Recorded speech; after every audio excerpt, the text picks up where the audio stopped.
Ayan guys, magluluto tayo ng white pumpkin. So, dagdagan natin yung olive oil or cooking oil. Pero nilagay ko po olive oil kasi yung dalawa kong amo kong kakain. So, ito po yung kanyang ingredients.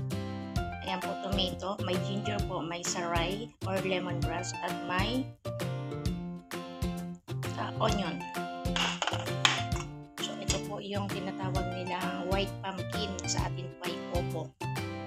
Ayan, yung mga magagalang dyan. So, ito po talaga yung kumakain ng opo. Sila yung legit kumakain ng opo, yung magagalang. Ito po ang tawag nila ay white pumpkin. Yan, eto. So, i-start na po natin ang pagluluto. Una po natin ilalagay ay ang onion. Tara guys, yan, magluto na tayo.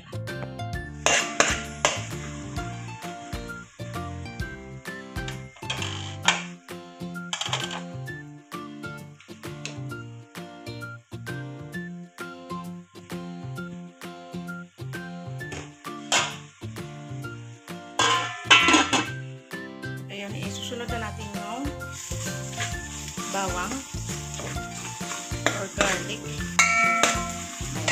Yung garlic na hindi natin siya tututungin. Medyo pinabaw lang natin yung sibuyas, tapos ilalagay natin yung bawang. Saka ilalagay na natin itong lemon crush. Saka itong ginger.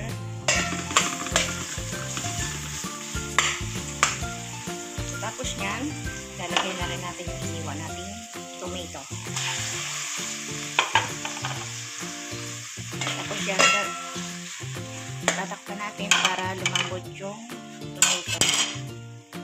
Ito na, tatakpan natin para palambutin ang tomato.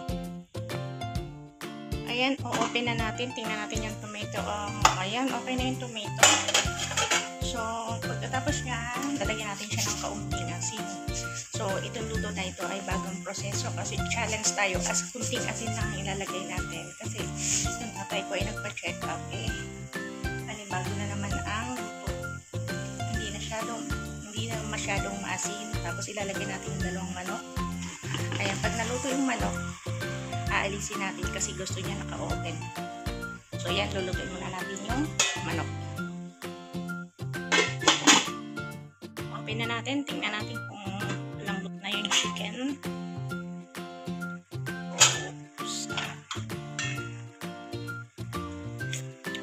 O yun, may lasa din. Kunti nga lang. Challenge luto ko ngayon. Challenge luto. So, matigas pa yung chicken. Palambutin natin yung chicken kasi yung oven lang natin yan. So, takpan ulit natin. Open na natin. Ayan, luto na yung chicken.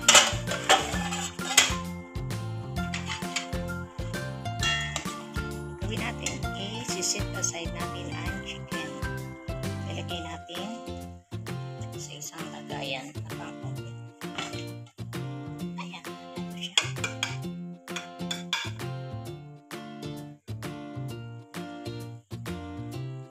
Then, this is ilalagay natin, dadagdagan natin siya ng tubig.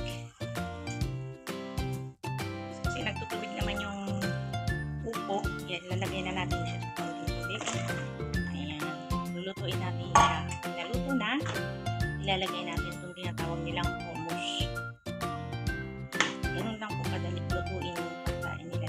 Tapos itong chicken po, lalagyan po natin siya ng kaunting tomato sauce bago natin ilagay sa oven. So, ito muna lutuin.